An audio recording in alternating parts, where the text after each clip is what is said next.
صباح الفل عليكم، ازيكم عاملين ايه؟ يا رب تكونوا بخير. اللهم صل وسلم وبارك على سيدنا محمد. رمضان كريم عليكم. انا داليا ودي قناتي، قناة داليا الرفاعي. يوم جديد وفيديو جديد معانا النهاردة، مكملين في السلسلة بتاعة التخليل، بما ان احنا بقى داخلين على العيد. واي حد دلوقتي عايز ينزل يجيب يخلل سردين، بسارية، البسارية مالية السوق، السردين مالي السوق، البوري مالي السوق. انزلوا حال يعني دلوقتي. اللي عايزه تخلل انزلوا دلوقتي وخللوا. عامله لكم فيديوهين حلوين جدا. الفيديو اللي قبل ده على طول بتاع الفسيخ، وازاي تجيبي السمكية البوري وتختاريها ازاي صح، وبتقعد قد ايه، كام يوم، والطريقة الصح اللي انتي تعملي بيها فسيخ بيتي من غير ولا غلطة. الفيديو بقى التاني انا عملت او انا هعمل معاكم دلوقتي اللي هو السردين، تخليل السردين ده عملته في فيديو وده عملته في فيديو، عشان كل واحد فيهم ياخد حقه في الشرح، وحقه ان انا ما اكونش ناسي حاجه لا كده ولا كده، وحقه في ان انا كمان يعني ابقى عامله فيديو ده مستقل وده لوحده مستقل. انا بقى الفيديو اللي فات على طول قلت لكم عملت فسيخ. الفيديو دوت هعمل معاكم. انا نزلت بالصدفه لقيت زي ما قلت لكم في الفيديو اللي فات، نزلت بالصدفه لقيت السردين، قلت كمان ايه اجيبه بالمره. زي الفيديو اللي فات بالظبط، هنغسل زي ما غسلنا البوري كويس جدا 3 4 مرات، هنغسل كمان السردين كمان 3 4 مرات. بصوا بقى هنا 3 4 مرات. انا بحب في نوعين من اول حاجه خالص قبل ما اخلل هقول لكم بس على الانواع. في نوعين من السردين، السردين ده اللي هو زي ما بيقولوا البحري او المزارع، وفي سردين تاني اسمه البلدي. انا ما بحبش هو الاتنين بيتخللوا، بس انا ما بحبش اخلل البلدي لسبب ان هو بيبقى صغير، حجمه صغير. انتوا عارفين اني انا لما يعني او اي حد لما بيخلل السمكية بتخس النص او التلت، فبيبقى يا دوبك تقريبا مفيش.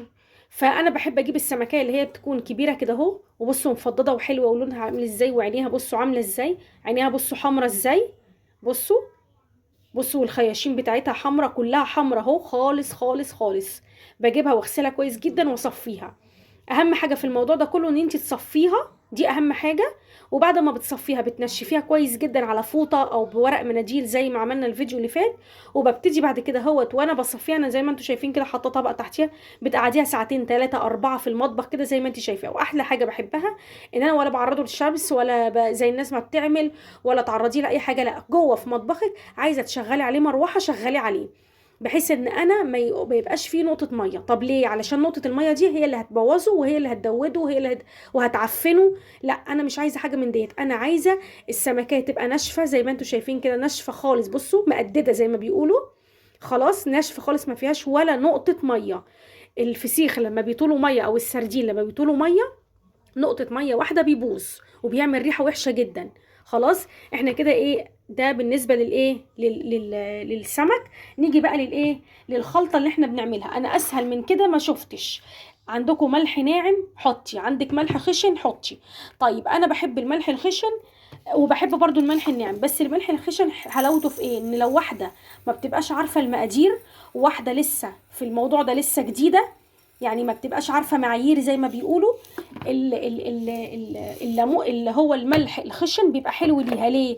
لان الملح الخشن ده بيتجاب اهو زي ما انتم شايفين كده اهو. قولي له عايزه ب 2 جنيه ب 3 جنيه كيلو ملح خشن، يقعد معاكي فتره كبيره جدا جدا. بصوا اهو الملح الخشن ده بقى حلو، حلاوته في ايه؟ ان الملح الخشن آم، السمكيه بتاخد يعني الملوحه بتاعتها منها وخلاص على كده، يعني بتاخد نسبة الملوحة بتاعتها وخلاص على كده، غير الملح الناعم.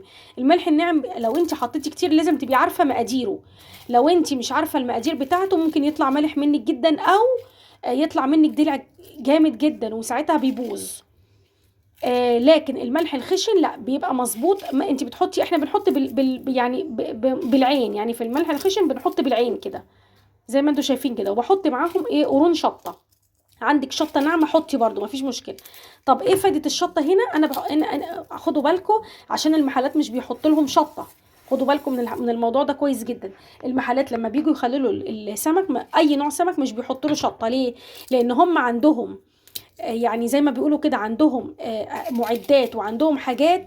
آم، اهو عندهم معدات وعندهم يعني جراكن كبيره وعندهم حاجات كبيره. بحيث ان هم وطرق معينه بحيث ان هم بي يعني بيخللوا الحاجه وهم محترفين. انما البيت لا، هم ليهم زي الجرادل كبيرة كده بيخللوا فيها بطريقة معينة. احنا الجرادل دي مش عندنا في البيت، فاحنا بنعمل موضوع الشطة ده علشان ما يجيش اي بكتيريا او اي حاجة كده او اي حاجة كده في السمكية، يعني كمادة حفظ مش اكتر من كده. يعني الشطة انا مش جايباها او انا مش عايزاها كان هي تشطشط لي الاكل او تشطشط لي السمكية، لا انا مش عايزة كده.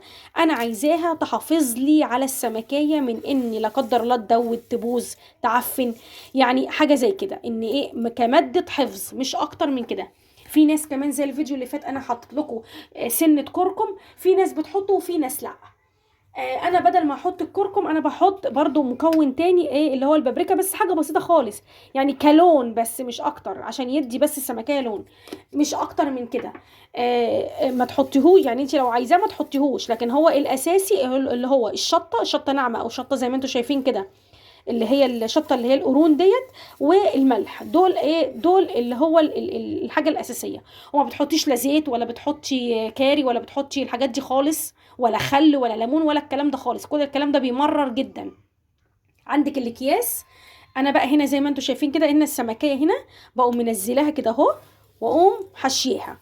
بص في قلب الايه في قلب الطبق بتاع الايه في قلب الطبق بتاع الايه الملح، واقعد بقى ايه احشي. بصوا زي ما انتم شايفين كده، بصوا اهم حاجه في الموضوع ده كله الخياشيم. ليه؟ عشان زي ما انا قلت لكم ان السمكيه هنا ما بتتفتحش. اي سمك احنا بنخلله سواء بسارية او مثلا سردين او فسيخ، مش بنفتحه خالص خالص خالص. اللي هو السمك البوري ده مش بيتفتح، بيتخلل وهو مقفول. فالحته الوحيده اللي ممكن ان هو يدود منها او يبوظ هي الخياشيم. فلازم كويس جدا ان احنا نحشي الخياشيم ملح، وتحشيها جامد، وتضغطي كده طول ما انت واقفه تضغطي. وكمان هنحط على جسم السمكيه من بره. خلاص ما تقلقوش من ان السمك الملح يكون كتير. الملح الخشن غير الملح الناعم. الملح الخشن مش السمكية مش بتمتصه غير زي الملح الناعم. الملح الناعم بيملح جامد قوي، لازم تكون انت عارفة مقاديره.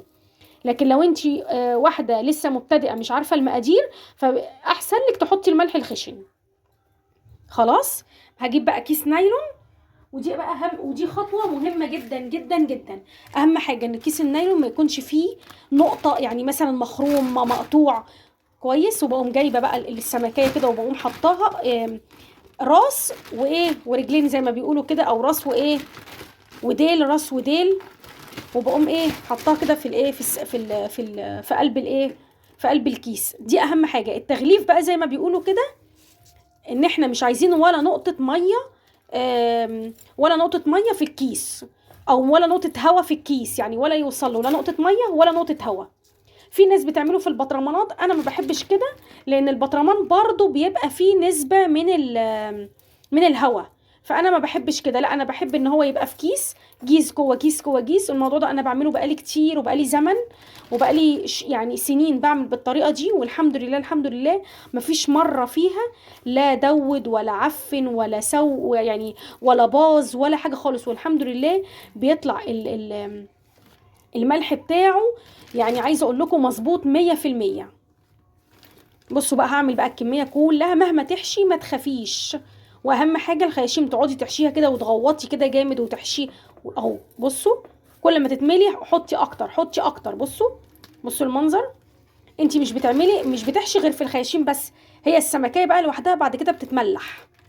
هقول لكم ازاي برضو. هعمل لكم بقى يعني اهو دلوقتي انا هعمل بقى الكميه كلها وارجع لكم عشان الفيديو ما يطولش عليكم.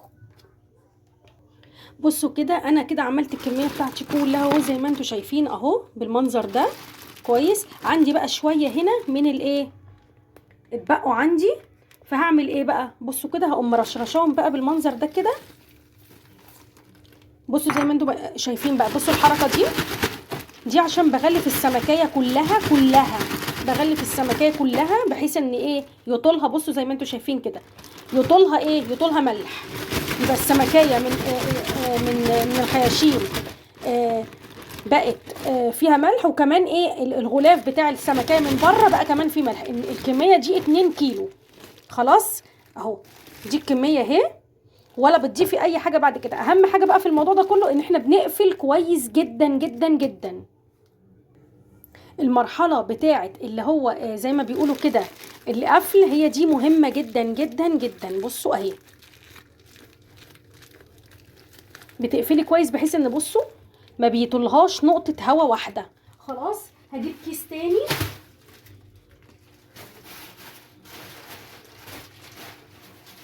تفضلي بقى تحطي في اكياس القفله دي بتعمليها من تحت.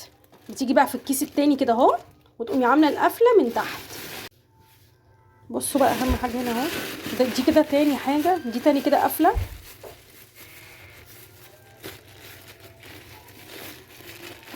اهو كده.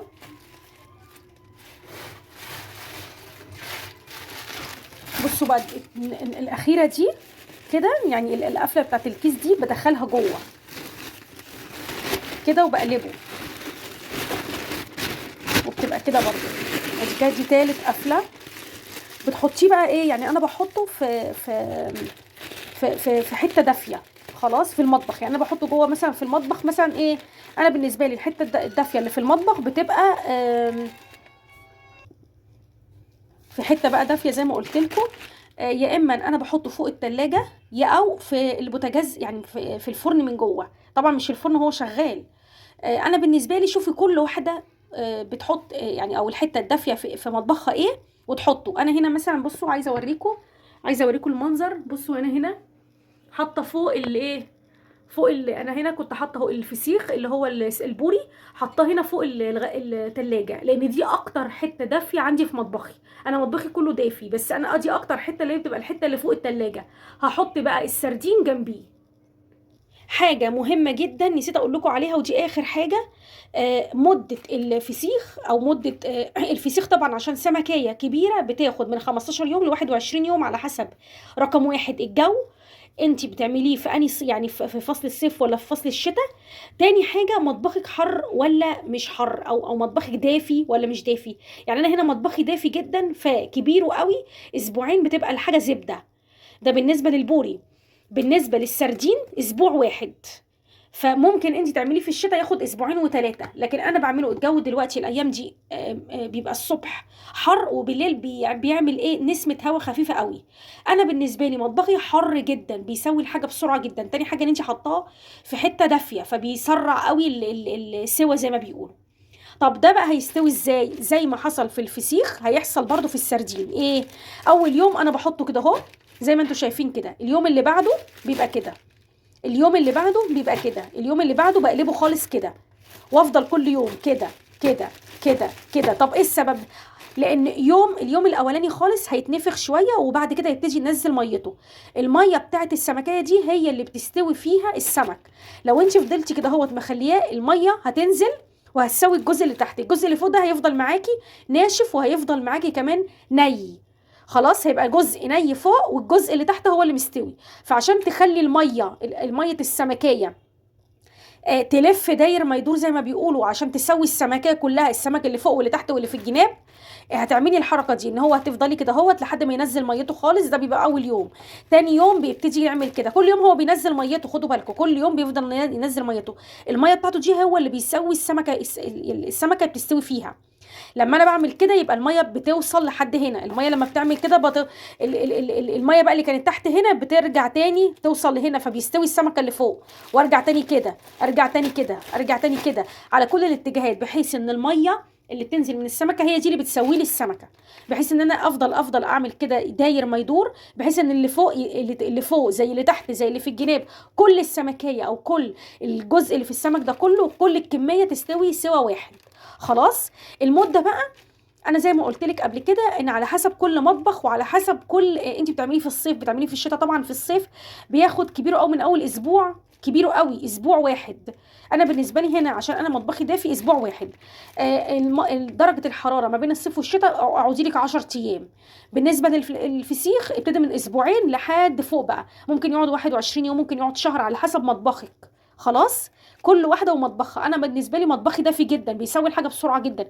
يعني انا بالنسبه لي السردين ده اسبوع واحد. عشان كده انا لما سجلته لكم كان فاضل خلاص، يعني يا دوبك اسبوع 10 ايام على على رمضان، على العيد. فخلاص انا بالنسبه لي انا عارفه السوا بتاعه هياخد قد ايه.